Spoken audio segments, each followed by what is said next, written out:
Hello and welcome back to A Sharper Life. I'm your host, Nikki Sharp, a two-time best-selling author, wellness expert, and your personal transformation coach. So today I wanted to jump on and do a very health-specific episode. It is January 2025. We are nearly halfway through the month and it feels like it is going pretty quickly. I don't know a single person that doesn't have some sort of health-related goal, whether it's you're doing dry January or you're just trying to drink less, get in the gym more, or just transform your health and feel a little bit better after 2024. Now, at the same time, we've kind of started this year off and running. There's a lot going on because, after the holidays, we all come back and we jump back into work. And I don't know about you, I'll speak for myself, but there's definitely this heightened sense of pressure, and it could be self-pressure, but my self-pressure is do more things, get everything started. I want to have a better year. I want to feel good. And the more we put self-pressure, the more we typically then revert back to old ways and habits. And so no matter what your goal is and where you're at, whether you made resolutions or you listened to my last episode, which was all about finding your word and doing some, year-long reflections, I wanted to share my 10 life-changing health tips that I wish that I knew sooner. And the reason that these are so important, it's taken me 37 years to learn these, and a lot of what I'm going to share is some of it, of course, and some of them, I'm not going to tell you to drink more water. You already know that, right? You and I both know that. But I am going to break things down in a way that I've learned and the way that they've made sense to me and how I've implemented each of these things and then how they've impacted my life. And so they're really in no specific order, but these are the 10 life-changing health tips that I wish that I knew sooner, and I hope that they help you. So as always, have a pen and paper ready or take some notes in your phone. Obviously, please don't do that if you are driving, but I really do recommend go for a walk while you're listening to this, because when we have movement and we're learning at the same time, it's a great way that your brain assimilates and processes information differently and in a better way. And yeah, I have a lot to share. I'm probably going to go on a few tangents. You know me. If you listen to the podcast, you know that I love a good tangent, but I always tie it back in. So again, these are the 10 life-changing health tips that I wish that I knew sooner. It is January 13th as I'm releasing this. So let's go 2025. Let's make this the best year yet with these tips and tools that I'm going to share. So again, they're not in any order, but tip number 1 is I want you to think about your mornings. We get so focused on our morning routine, our nighttime routine. I work with clients often who say, I should start getting up, right? And this key word, by the way, should, if you're using the word should often, you are putting unnecessary stress and pressure on your life. So I just want you to think about this, because I have clients who say, I should get up earlier, right? I should wake up so that I can go to the gym. And that in of itself, that word is going to cause more stress, more pressure, and more stress, more pressure leads to more judgment, and that makes you start to actually feel worse. So that's kind of like a sub tip, but I want you to think about your mornings, because as I mentioned, it is January. I don't want to say most of us, I don't really know many people who don't have the kind of new year, new me, wanting to get things going, feel back on track. And what happens is your mornings start to escape you, right? You're rushing, you wake up. So I'm going to give a few different tips for, this is tip number 1, but I'm going to give a few kind of context. So I already gave you one, this is tip 1A was if you're shooting all over yourself, you're adding more stress and pressure. 1B, let's say, is I want you to check in. What is the alarm on your phone? What is the alarm on your phone? So I'm personally someone, I don't wake up to an alarm. It's taken me many years to set up my life and my schedule as such. And there's actually research that's been done that you should listen to me saying using the word should, but it would benefit you more to have a nighttime alarm where you actually put your phone away, get into bed, start to read, versus the morning alarm. That's just something to think about, because your morning alarm can actually disrupt you while you're in the middle of REM sleep. And when your body will naturally wake up when your cortisol is when it's the highest, your body then wakes up. So we do need cortisol throughout the day, but I want you just to think about your alarm. Is your alarm something that when it goes off, it like jolts you, it shocks you? Because if it is, you are literally setting yourself up and your day up for being in the sympathetic nervous system, which is fight or flight. So a little thing on the brain, your amygdala, which is like a little almond shape, gets triggered so super easily and quickly, especially in today's day and age where we're bombarded with just things and stuff and sounds and loud sounds and emails that we don't want, and it starts to feel overwhelming. So first and foremost, I would love to encourage you to set your alarm to a dance song, something either like a gentle, nice, easy wake up, like birds chirping or the sound of an ocean or your favorite dance song. This was a game changer for me when it came to when I used to have an alarm, because now you're actually waking up to something joyful. And we know, again, research has shown this, that there are different vibrational states. And when you're stressed out, that sympathetic nervous system, and you're in fight or flight, you're in the lower vibrations. And I won't go into too much I've done other episodes on this, but when we're in like when you're joyful, your body is more in the parasympathetic, which is rest and digest. And that's where you have clear and creative thinking. So your alarm, that was kind of like 1B. I just want you to think about, what are you waking up to? So 1C, let's say, is your mornings. And if you are rushing and like you're hitting the snooze button and then you jump out of bed, you take your shower, you rush, you're eating, you're shoveling food down, and you get out the door. As mentioned, that is going to put you into the sympathetic nervous system. This is your fight or flight response. And now we need this system. We need both the para and the sympathetic, because the sympathetic releases cortisol and adrenaline in your body. We actually need that. So for example, when I do live TV, right? When I do live TV, or even when I'm recording podcasts, I get a surge, or what more so when I'm doing interviews, I get a surge of cortisol, because I have to hold space. I have to be present. I have to ask questions for the best interview possible. The cortisol then comes down afterwards. And cortisol naturally within the body, it's healthy that it should be coming down within 60 to 90 minutes after that initial thing. The problem is, so many people in today's day and age are waking up, rushing out the door. And so it is activating your sympathetic nervous system, fight or flight. And then you're having things throughout the day where you're not taking breaks and slowing down, and you're eating food at your desk. That is going to fuck you up. It's going to fuck your nervous system up. It's going to keep you in a place of your adrenals are going to just be constantly going. You're going to get adrenal fatigue and burnout. It's going to negatively impact your stress. It's going to negatively impact your sleep, which we're going to come to and talk about that. And it all starts with how you wake up in the morning.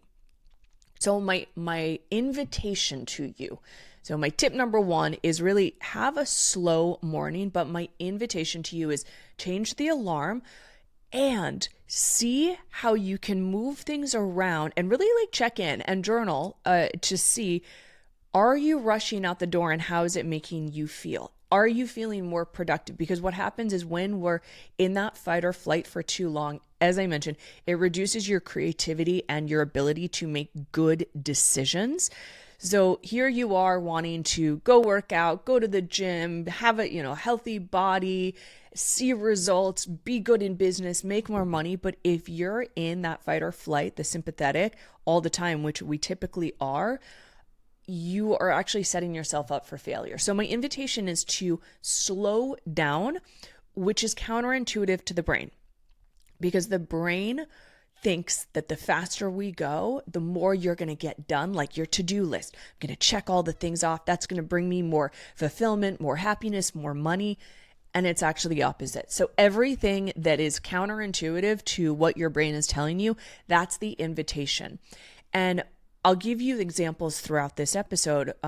In my life, for example, now, pretty much every single day, no matter how stressed, and actually, the more stressed out I am, the longer I stay in bed or I go to my couch and I journal. The longer I do it. So the more stressed out I am, the slower of a morning that I have. And it's counterintuitive to the brain. My brain is saying, go, go, go, go, go, go. We got to get shit done. But that only perpetuates this sympathetic nervous system and the fight or flight response. And once your brain, your amygdala is activated, it gets activated quicker and easier, and it's harder to come down, which is why you're having more long-term health challenges, or you're unable to lose weight. And especially as women, if you're holding on to weight around your belly, your midsection, and your thighs, that's cortisol related. That already tells me that you are living in your sympathetic nervous system. So tip number 1 is to slow the F down for your mornings. And it's going to be counterintuitive, but I promise it will actually have a huge, huge impact. So tip number 2, since we're talking about holding on to weight, and this again, it's going to have some sub-context and little like micro tips within it. I cannot recommend doing my 5-day detox enough. Honestly, I cannot recommend it enough. I wrote this program in 2013, and I have done this, the 5-day detox, so many times that granted, yes, I wrote it, but I don't need to have a list to grocery shop. It's so etched in my mind. And here's the funny thing, you guys. Here's the funny thing. Every time I do it, I literally forget how fucking good this program is. Every single time. I have done the detox. Let's see, in 2024, when I moved to London, and then I just did it last week. I think in the past year, from like right now to a year ago, I've probably done it 6 times. And I do get the question, is it okay to do more than 5 days? 100%. In fact, I highly recommend doing it as often as possible.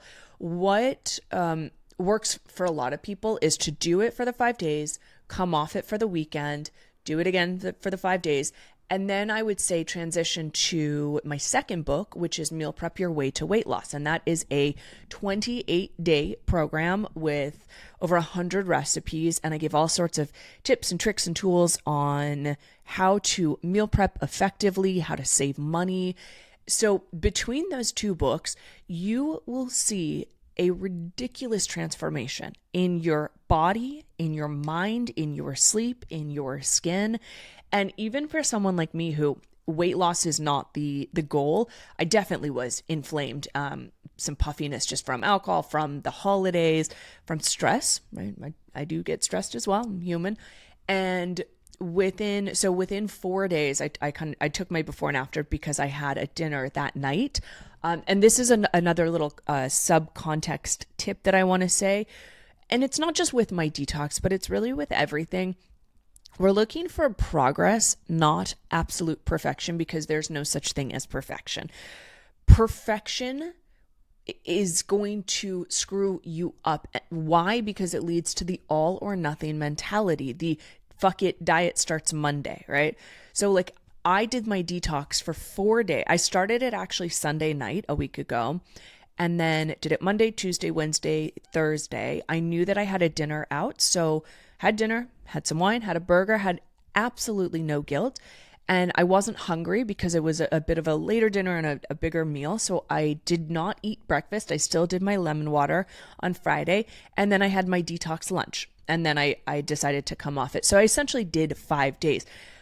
Notice, I wasn't 100% perfect. I still had coffee on it, but I added maca powder and I added turmeric and cinnamon. So we are looking for things that make you 1% better.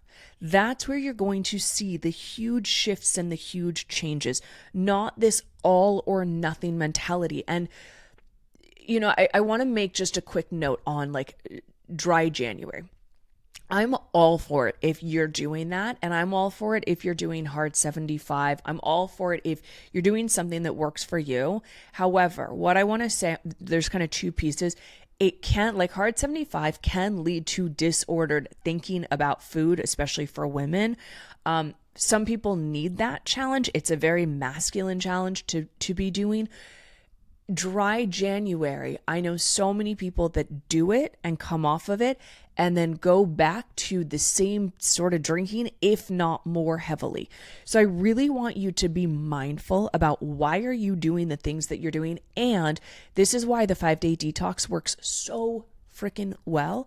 I'll tell you, it has been backed by doctors, nutritionists, and dietitians worldwide, multiple different people, across the globe. I have followers who write to me as nutritionists and they say, this is one of the best plans that I've ever seen. The 5-day detox is going to reduce your cravings. It is going to help you sleep better. It is going to improve your skin texture. It's going to give you more energy. It's going to take away any sort of brain fog. It's going to reduce inflammation. Yes, you do drop weight on it as well. Men can lose up to 12 pounds. Women can lose up to 10. And yes, it does stay off. It is not some fad bullshit diet or detox. It has been around since 2013. It started as an ebook. It sold 100,000 copies. I turned it into a mobile app. That went number 1 in 6 countries within 24 hours, no paid marketing. It is a number 1 best-selling book, multiple places. You can get the book in Germany. I know this, it's translated into German. You can get it in the UK and obviously the US. Extra TV rated the 5-day detox the number 1 celebrity detox in Hollywood. So when I tell you that this plan works, it's not just me, like, don't just take my word for it. Hundreds of thousands of people have done this program and I just did it. I love it. I do it often and I personally plan to do it again this coming week. It is super simple. You eat 5 meals a day and it's going to help reduce inflammation, especially for women around that midsection, your belly, around your thighs, like that, the areas where it's typically a bit harder for us to lose weight, especially if you're inflamed. And the inflammation is being caused by food, by stress. Well, stress is the thing that causes, so many things.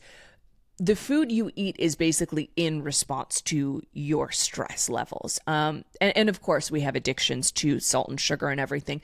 But you eat 5 meals a day, you feel amazing. So I'm going to link it down below. As I mentioned, hundreds of thousands of people have done this. Billy Bush did it live on national TV. He did a weigh-in, day 1, day 5. A lot of celebrities have done this plan leading up to it. So the reason that I'm sharing this as a life-changing health tip that I wish I knew sooner was because I wrote this plan 2013. And if you haven't done it, you're missing out. It's 5 days. You can do anything for 5 days. And I guarantee you will see insane results. And if you do it and you have questions, message me on Instagram. I'm always here to help and answer them. All right. So tip number 3 is I want you to keep your health routines and your goals stupid simple. And I talked about this in last week's episode, or 2 weeks ago episode, because I realized last one was with Caroline, the trauma psychologist, which, by the way, if you haven't listened to that episode, please do. It went viral for a very good reason. She also just had me or interviewed me for her podcast. Super excited about that. But it's the episode before that where I talk about resolutions, my year 2024, and I give you a ton of tips there. But I want you to keep your health goals stupid simple. What does this mean? And this is why I'm mentioning this episode, which I'll link in the show notes, is that if you try to do everything at once, you will fail. I'm sorry. I hate to be so blunt. I hate to be so brutally honest, but it's true. You can have everything, but you can't have it all at once. And so if you're someone who you're trying to get back into the flow of business and you're trying to sleep better and you're trying to lose weight and you're also trying to just like find more joy and get back into routines, like that's a lot of things all at once. And you're going to start to put some self-pressure on. And when we have pressure, that typically leads to the moment that you do one thing, quote unquote, incorrectly, we go into all or nothing and fuck it mentality. So how do you keep it stupid simple? I'm going to give you the tool that I give to all of my clients. I've talked about it on Instagram. It's called the Smiley Face Journal. The Smiley Face Journal is you choose 3 goals. I want you to choose 3 goals for the next 7 days. They need to be written in the positive, the affirmative, not negative, and I'll give you some examples. And they need to be stupid simple that you can do them every single day. And you're going to draw it on a piece of paper so you're going to do 3 columns. And well, 1 column up at the top, you're going to write goals, and then you're going to do Monday, Tuesday, Wednesday, Thursday, Friday, Saturday, Sunday. So all 7 days. And then you're going to draw little boxes and 3 columns or 3 rows, 3 rows for your goals. So here are some examples of really good goals, and then I'll give you some really bad goals. Actually, I'll give you the bad ones first. When clients come to me and say, I'm going to do 60 minutes of working out every single day this week, I'm going to say, well, you're probably going to fail on that because your body needs breaks. It needs rests. And let's say you oversleep in the morning. Let's say you're tired. Let's say you have a work dinner. Let's say, I don't know, you go out Friday night and you have a good time and you're a little hungover. We want to keep it stupid simple. So instead of that, I would absolutely encourage you, if you're like gung-ho saying, I have to absolutely work out for every single day, I'm going to tell you do 20 minutes. So I do probably 5 days a week, I do at least 20 minutes, but 20 minutes is my baseline. In 20 minutes, you will get a way bigger, more impactful workout than you will for 60 minutes. And that's something like if you're on the treadmill and you're checking your phone, nope, you're doing it wrong. So if you must work out every day, like that is a non-negotiable, then you do 20 minutes. But here's where you're going to set yourself up for failure versus success. We all know meditation is super good for you, and I'll give you more reasons as to why it is. But if you say, I'm going to meditate every day, I'm going to ask you, how long? What's your baseline? Like if you meditate for 5 minutes, are you going to give yourself a happy face? Or is that an unhappy face? And I'll explain exactly how you do the Smiley Face Journal. And let's say you say, okay, I'm going to do 15 minutes meditation or 10 minutes every day. I'm going to ask you, what meditation are you going to do? If you can't answer me within literally 1 second the exact meditation you're going to do, you're not going to do it. Because now you're making the brain have to work towards the very thing. We got to keep it stupid simple. So for me, I have 3 different meditations that I know, and I allow myself to do any one of them. They range between 10 to 15 minutes. And that I already know. And I wake up and I know exactly which one I'm going to do typically. So here's another example of a really bad one. I'm not going to drink soda today, or I'm not going to drink alcohol today.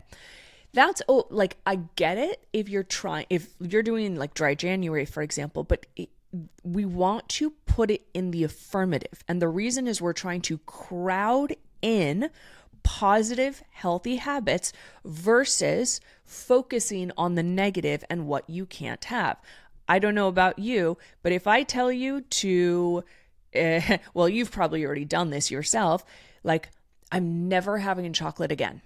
I'm never having chocolate again, or I'm not drinking alcohol again. The moment you start telling yourself you're not going to do it, your brain starts to focus on the very thing. So instead, we want to say, I'm going to have lemon water every single morning. That would be a stupid, simple, easy goal. So keep it stupid, simple, keep it in the affirmative. Here are my 3 goals for this week is I do warm lemon water in the morning.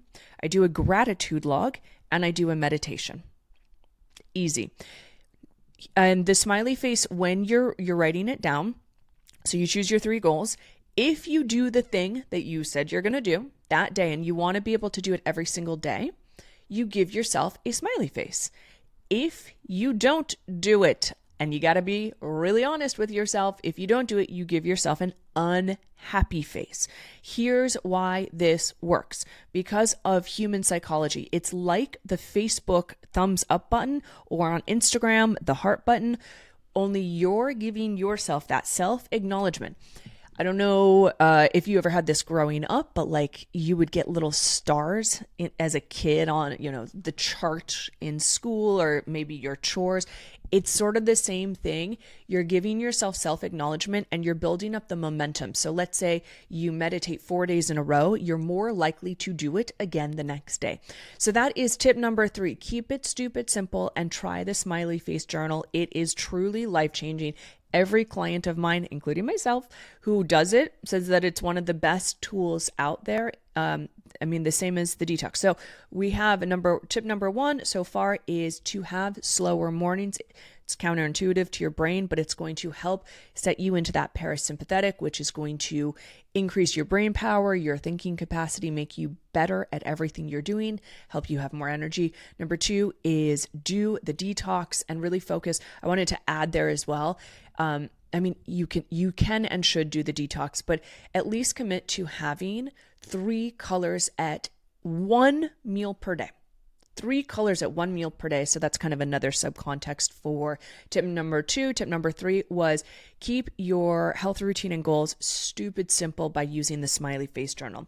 Tip number 4 is that I want you to create non-negotiable routines and habit stack. So non-negotiable routines and habit stack, which means you need to know your why. Why are you doing these routines?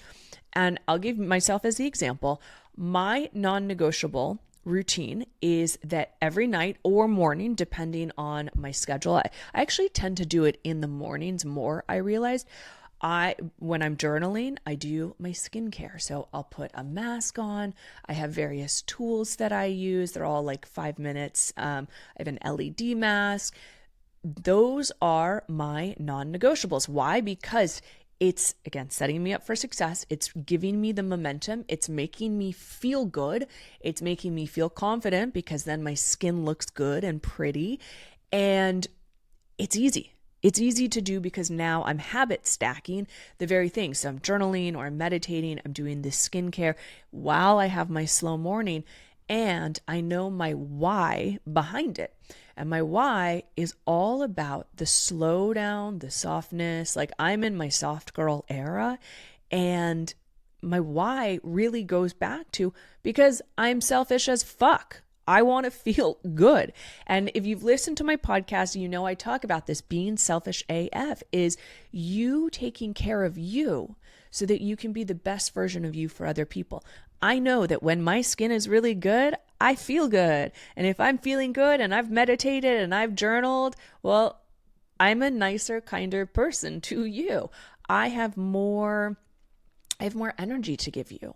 So being selfish AF and doing things for me makes me a better person to be around for you, for myself. That's my why. So tip number 4 is create a non-negotiable self-care routine and really understand your why behind it and habit stack if you can, which really should be its own. Actually, maybe I should make that number 5. I'm going to make that number 5. I'm going to switch this up around. So number 5 is habit stacking. Habit stacking is something that I did not know about, and it's become more popular over the years. Habit stacking is, so this is another one of my life-changing health tips. Habit stacking is where we do multiple things at once. And the reason that I don't always love habit stacking though is because it can take away your presence to the very thing you're doing. So my caveat is if you're going to habit stack, it has to be you have one single focus, but you're doing other things that help at the same time. For example, when I meditate, I put a face mask on. That is habit stacking. If I journal, I have my LED mask on. Let's say you are doing something like at night. A really good smiley face journal goal would be to put your legs up the wall for like 5-10 minutes. So you could do that and have an LED light on or a face mask, and you could read a book or you could meditate. So tip number 5 is habit stacking. And this is where you do a bit more of the self-care things. So and the reason this works is because you're having momentum going, and momentum is action. And that's where we start to see the progress forward, which gives you confidence. It's progress that gives us confidence. We all have this notion, or many people have this notion, that when you feel confident, that's when you'll go to the gym, or when you feel confident, you'll start dressing nicely. And I'm going to say, no, that doesn't work. Research has shown it. Confidence comes from action, and habit stacking is a great way to get the action.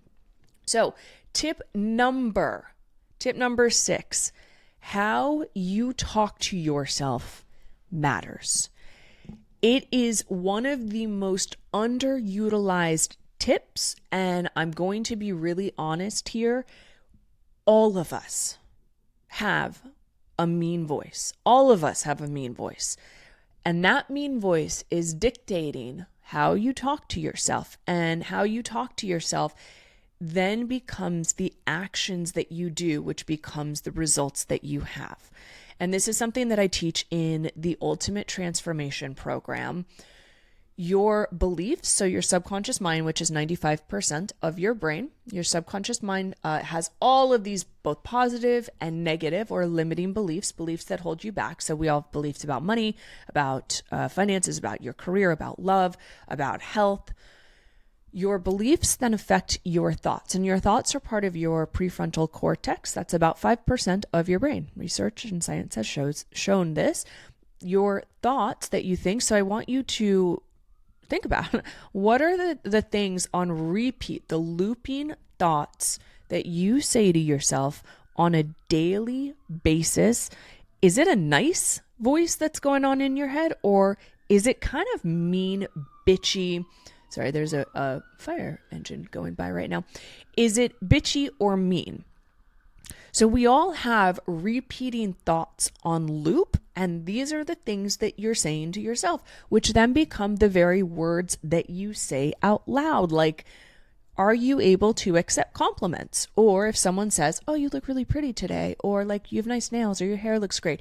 Are you someone, and be honest with yourself, where you're like, no, I don't look good today, or like, oh no, but my nails grew out, or like, oh, my hair doesn't look good. Well, that means the very words that you're saying are you're denying compliments to yourself. We say such mean things to ourselves all the time. And this, I'm tying it back to tip number 1, which was about your morning. If you're in this fast-paced go, go, go, you're living in the sympathetic nervous system, which is fight or flight, you are going to have a far meaner voice than someone who is in a more slow, calmed down place. So thinking about the words that you say, the 2 most powerful words in the human language of English is I am. Because whatever you put after that, your brain believes to be true. So I want you to think about, what do you say to yourself? Like, I am ... I am fat. I am ugly. I am broke. I'm stupid with money. These are just things that many of my clients say on a daily basis. We all have these. I'll never lose the weight, right? I'll never be enough. I want you to think about, what are you saying? I am. Who are you? What do you define yourself as? So tip number 6 really is to be kind to yourself. Please, my love, be kind to yourself, because beating yourself up and the shit talking that you've been doing, it hasn't worked, has it? It didn't make you lose the weight, did it? I guarantee you are not feeling any better from shit talking to yourself. So here's my invitation: it's time to try something new, which is be kind, be gentle, be loving. And it takes time and practice. But what this means is becoming aware of your thoughts and what you say to yourself. Another smiley face journal goal, for example, could be saying 5 positive affirmations to yourself daily. I am amazing. I am wonderful. I am beautiful. I am enough. I am smart. Like, if you told yourself that every single day, multiple times a day, your brain is going to start to believe it. Guess what? It's true. You choose what you believe. And I want you to think about how many positive things about yourself you reject, but how many negative things you think and you accept. Ooh, that's a powerful one to think about. So tip number 7 is word vomit. What do I mean by word vomit? This is a life hack and a tool and a tip that you've heard of, just other people call it journaling. And the amount of clients that I have that are like, oh, I don't like journaling, or I just can't get into it. And by the way, the more masculine energy, especially my women listeners, the more masculine energy that you're living in, which if you're in that fight or flight, go, you're really concerned about your career, you're getting everything done, finances are super important, you're going to have a harder time journaling. And that is truth. So that's where we want the slowdown. That's why tip number 1 is so important. But journaling, when we talk about, yeah, I get it. Like, I'm going to journal today. Okay, what are you going to journal about? That's why the mind will start to be like, well, I don't know. I don't have time. So instead of journaling, here's what we're going to call it: word vomit. And word vomit, it's a really gross example, but it's very powerful. Think about the last time that you threw up or you had diarrhea. Oh, gross. It's so gross. Especially when you throw up, or like if you've ever had food poisoning, it's icky. It's gross. It doesn't feel good. But when it's out, you feel so much lighter. Or when you have diarrhea, or if you have kids, I want you to think about, literally visualize the toilet and the vomit or the diarrhea, and that used to be in your body. Given the opportunity, would you put it back in your body? The answer, I'm pretty sure, is no. So this is why instead of journaling, we want to call it word vomit. I would like you to word vomit every single day. Now, I forget her last name, but Julia, I'm looking around to see if I have the book here. I have it somewhere, but she wrote The Artist's Way. She calls it morning pages. I call it word vomit. I also, in the Ultimate Transformation Program, I call it Court Evidence 1 of your Siamese twin. And your Siamese twin essentially is your ego mind, where you're literally giving the microphone to this ego mind, your Siamese twin, to allow that voice to just say all the things and get it out of your head. And here's why this is so important. Because when we have thoughts and we don't get them out, they start to ruminate and they start to become this swirly chaos of the monkey mind. And the mind that creates the problem cannot find the solution. So I want you to think about, how often do you sit there with a problem in your mind and you ruminate on it? And all of a sudden, you're really fucking angry and stressed and tired and exhausted. And now you can't sleep. And now you're stressed out even more. Oof. Raise your hand if you've ever been there. I know I have. So I want you to word vomit, especially at night. If you can't sleep, I want you to turn on the light. Do not pick up your phone. Take pen to paper. And the reason that pen to paper works, so let me say really quick, why I brought up The Artist's Way is that she says to do 3 pages every single morning, rain or shine, no matter what you're feeling, how you're feeling. For me, I'm going to say, I don't care what time of day you do it, because for some people, your mind starts to get activated right before bed. That's when you want to do your word vomit, because we want to get it out. Just like if you were to vomit, we want to get that out of your brain. And the reason this works, though, when you actually take pen to paper, and I'm not saying you're for the word vomit, you're not allowed to go to, you can if you want, but it doesn't work the same way of writing it on a computer or on your phone. Pen to paper actually helps to turn off a part of your brain. It's in, I believe, the left front quadrant of your brain, the prefrontal cortex, it essentially turns off the ego mind. It helps to the very parts of the brain that get activated when we're stressed. It helps to shut it down when we take pen to paper. And so writing it out, and what I call the word vomit, is that I want you to write essentially until you feel like the analogy of looking at the toilet bowl and being like, ugh, gross. But then you feel a little bit lighter. And so the court evidence one, this is what we call it in UTP. If you did this daily at a time, the time of day when you feel most stressed out. So for me, my mornings are when I feel most stressed out, because I'm like, fuck, I have so many things I got to do. I want to do this. I want to do that. I have podcasts and da-da-da-da-da. And before I even know it, I've gotten my mind into a fucking clusterfuck. Literally, I'm like, which is why we go back to step number one, to slow down. And then we're here when we're talking about, and I think this was tip number, oh my God, I might have, because I added an additional one there, about habit stacking. I think that we're on I think this is tip number 7. I think we're on tip number 7. I could mess this up, but you're either going to get a bonus. Well, you're getting lots of tips on this, but it's why, for me, going back to that slowing down and then the word vomit, oh my God, it helps so much. And then I'm habit stacking and I'm doing something kind with momentum, making myself feel good. All of a sudden, I now have clarity for my day, and my monkey mind, it's like turning on the tap and just pouring all of these bullshit thoughts that are not serving you. It's just pouring them out. And so, as I mentioned, Julia in the Artist Way, she does 3 pages. My encouragement, my invitation for you is to do the journaling when you feel the most stressed out. So if you're at work and it's lunchtime and you're like, fuck, take out pen to paper and journal right then, right there. 5 minutes, 10 minutes. But do it because it actually helps scientifically. Research has shown.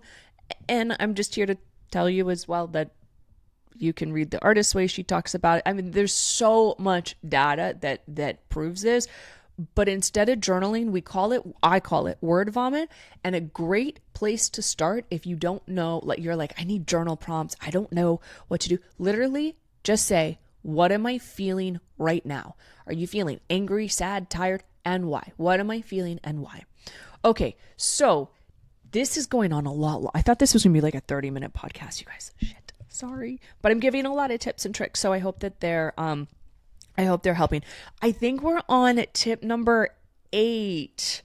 I think I messed it up. I should have just followed my notes here. I'm sorry. Tip number 8, I believe, is what I've talked about this so many times, but boundaries. We're going to call it for what it is. Boundaries. The health tip that I didn't know that I needed, literally 2024 was the year that taught me this. Boundaries, not having boundaries, is going to so negatively impact your life, because I talked about the brain and the amygdala. When it gets activated, you go into your fight or flight response. But it's not just that. You go into fight, flight, freeze, or fawn. Fawn is where we become people pleasers. Freeze is where we're almost like so overwhelmed that you do nothing. Fight is where you're getting a bit activated and you might be, honking your horn at people, or you're trying to go and rush. Or you're taking flight. Like for me, I literally used to get on planes anytime I was stressed out. So boundaries, though, will help you. And I'm not just saying boundaries with other people. I'm saying boundaries within yourself. So having boundaries, and here's the key thing why boundaries fail, is because there has to be consequences to them. So if you tell yourself, I'm not going to drink tonight, or I'm going to eat healthy tonight, I'm going to do all 3 things on my smiley face journal, and then you don't, there needs to be a boundary, or not a boundary, sorry, there needs to be a consequence attached to it, meaning that, and this is something I've really had to work on with myself, is if I don't keep my boundaries of, okay, I'm not drinking Monday to Friday, that means if I do and I break that boundary, I'm not going out that weekend. That is the consequence for me. And it's the same thing that I want you to think about, like with kids. This all, by the way, is reparenting. So if you've ever heard that term reparenting, this is it, what we're talking about. If a child hits another child, you put them in timeout, or you talk to them, you say, you can't do that. If they do it again, you put them in timeout again, or, whatever it might be. There is a consequence, the timeout. Or if a child yells, they go to timeout. There is a consequence to the behavior. You as the adult need to have your own consequences. And I'm not just saying with yourself, but also then with other people. So I talked about this within my 2-part series with friendships. I have, like, my non-negotiables are, if I feel disrespected, like if I feel disappointed in something, I'll share that with you and then we can have a conversation about it. If I feel disrespected, which to me is a more, you did something to harm me in some way, energetically, or you wanted me to feel bad, feel disrespected, that is pretty much an immediate, like, I don't need to talk to you anymore. We're done. And that happens after, a few times. So that's my boundary, is I just don't reach out to you anymore. I want you to think about, what are the boundaries that you have towards yourself and others, or what are the lack of boundaries? So this is a health tip. And the reason I'm putting it here is because come January, which we're at, like the middle of January, we all need to be better at boundaries. We all do. Because people pleasing, especially for my sweet people pleasers, I know you mean well, but it's draining your energy. So learning to set and keep boundaries and have consequences, it's going to tremendously impact your health. Being around the wrong people and giving your energy to the wrong people is going to drain you. Being around the right people will help give you energy. And an easy way to think about this one is, when you walk away from being with someone, do you feel energized or depleted? It's a pretty easy one to know, to figure out, and then you can ask yourself, what are the boundaries that I need to have with this person? So next one, let's talk about supplements. I have other podcast episodes from a year ago. If you just got my newsletter, I think I sent out one, about supplements.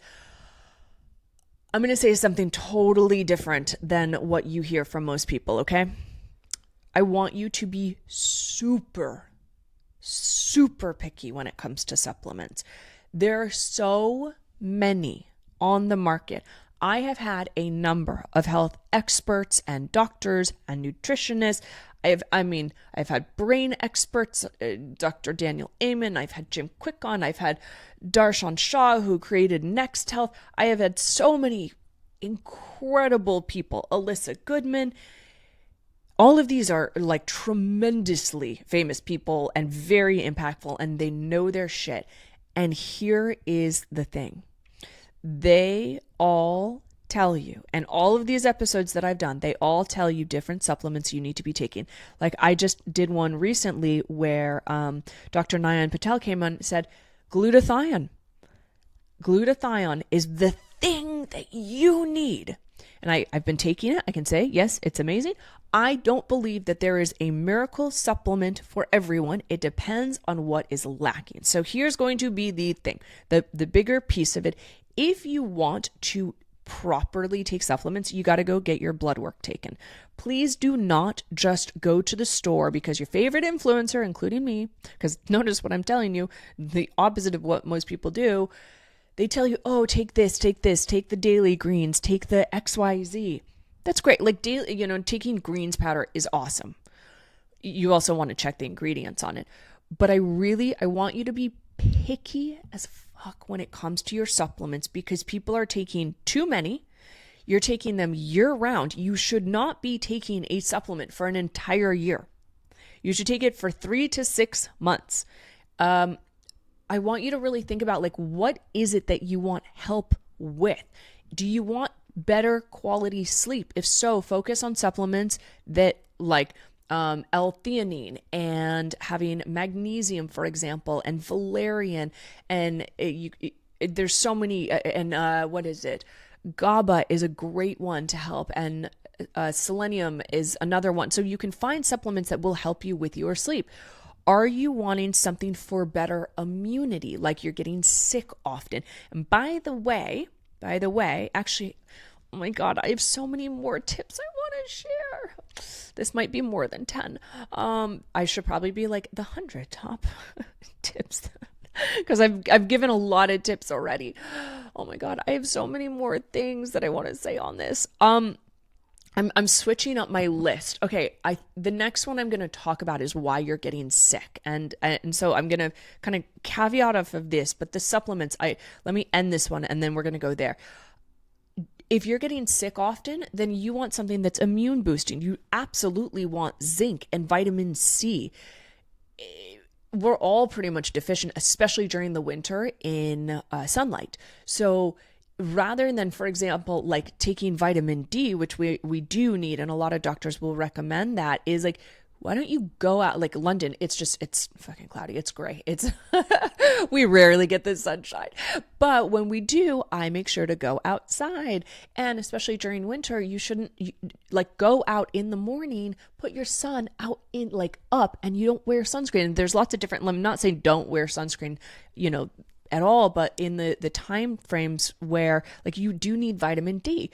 But then here's the other thing is, if you have one of those sunlight mimic lamps, that's going to help you. So I really want you to think, do you want more energy throughout the day?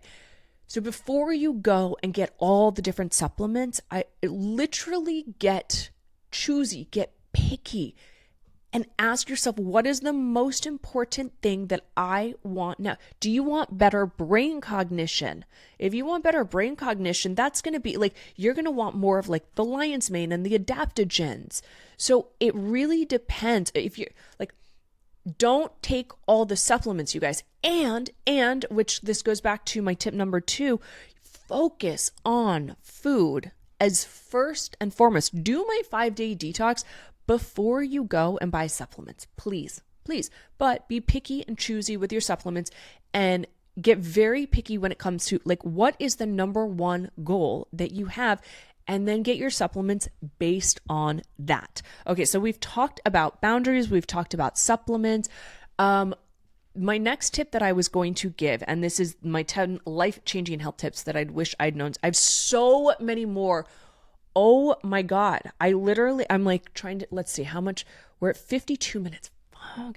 I wish I could talk to you all live to see, do you want me to keep going or should I break this into another episode?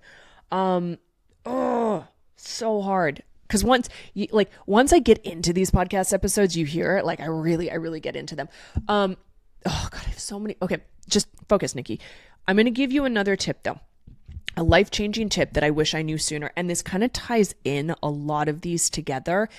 If you are getting sick often, whether it's colds or flus, or you're getting headaches, or you're having stomach problems, or you're getting whatever it is, if you are getting sick often, please listen up and pay attention. This goes back to kind of everything I've talked about. Your nervous system, you are in the sympathetic nervous system, which means you have increased cortisol, you have increased adrenaline. You are basically at a state of overwhelm, which is negatively impacting your sleep, and your body is not rejuvenating. And when your body doesn't rejuvenate, you are going to get sick more often. So this is where I'm tying a lot of these back together, is you got to know what you want and why you want it. Let's say you're trying to lose weight. Well, is weight really the problem, or are you just stressed out as fuck? Because I know, and I'm going to be really radically honest here. And this is another tip that I want to give you guys as well. Maybe I think we're at tip number 10. I might give you 2 bonus. There's probably 20 tips in total, but, I'm going to be radically honest, and I have been, in December, I got sick.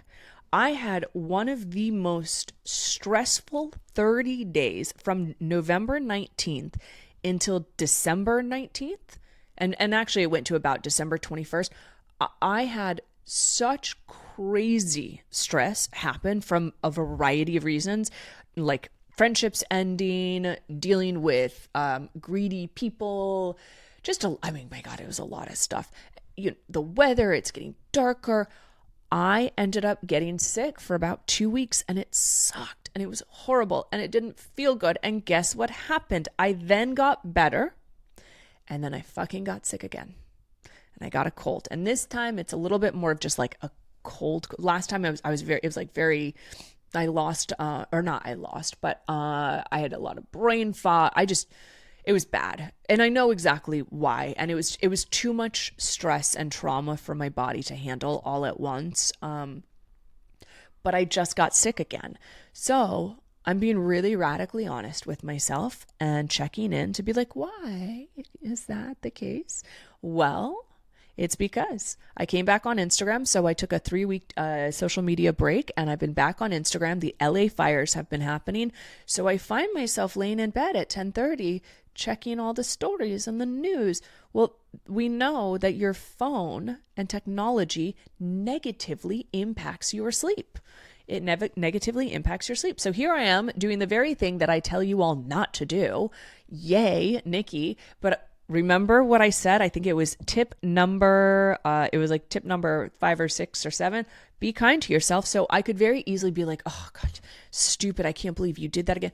That doesn't help, because that puts me into the sympathetic nervous system. If I'm shit talking myself, I'm not going to sleep as well. So meeting yourself with a lot of kindness. But I did realize that I was doing that, and that wasn't very good, now was it? And I saw direct reflection from not being on social media to getting back on, and how fucking addictive social media is. It's crazy. And then you have the LA fires, and I have friends who have lost their homes and people who have evacuated, and it's scary. It's been a higher than normal week of stress, and I don't mean necessarily bad.